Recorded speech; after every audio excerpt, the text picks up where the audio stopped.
Hey guys, welcome to another episode of Lightning Strike, National's home for news and reviews and all things nerdy. I'm your host Shadoking, and today we're going to talk about 3 seasons of Arrow. Yeah, I'm going to drop all of them down in 3 seasons because I haven't had a chance to talk about season 1 or season 2. I didn't even know season 1 is finished until I picked it up on Blu-ray. That's how bad it was. And I literally watched that entire first season in a week.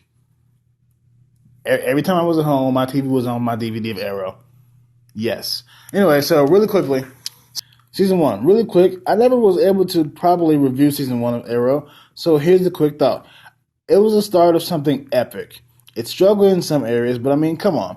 What comic book TV show hasn't struggled? Oh, yeah, that's right. Those 3. But it was well paced, the fights were amazing, the story was great, but it introduced characters we'd all come to love and lead to what would be an amazing season 2. On to season 2. Speaking of season 2, oh my god, this season was freaking amazing.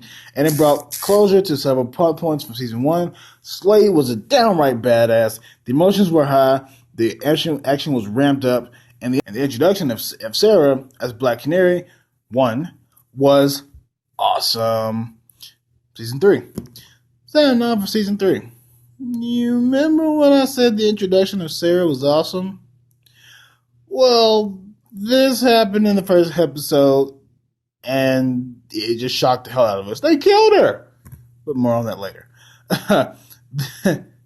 This season gave us a lot to deal with, and while I personally enjoyed this season, it did feel kind of slow. The plot kind of jumped from place to place, but it wasn't bad. I loved it. Not every show is going to have a great track run with all their seasons. Look at Smallville. Smallville had some seasons that felt a bit slower than some other ones. So to everybody who said, "Oh my God, season 3 was horrible," shut up and get over it. Whatever. Anyway, so again, for the first half of the season, I already had talked about at least the first 10 episodes. So here are links to those in the description box below. I'm not even going to try to put them on the screen anymore.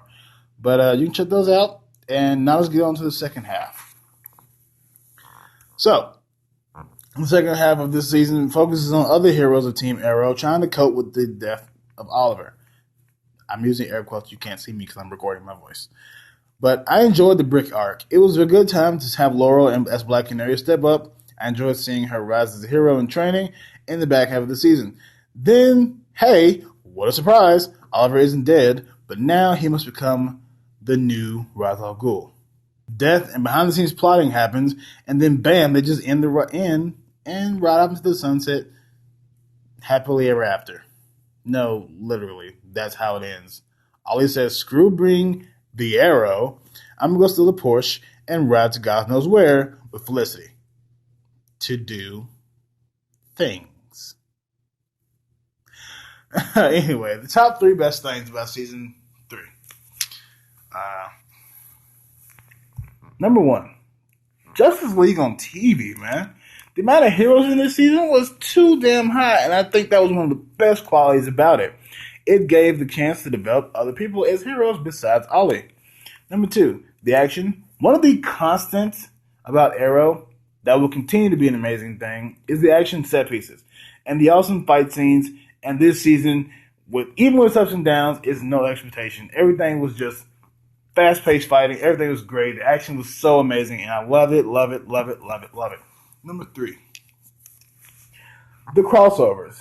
This show gave life to The Flash and Legends of Tomorrow, but more on that later. The crossover didn't just stand the 2-parter events on the shows, even the supporting cast crossover every now and then on each other shows on different episodes. And I swear it made it feel so much more like an intertwined comic universe.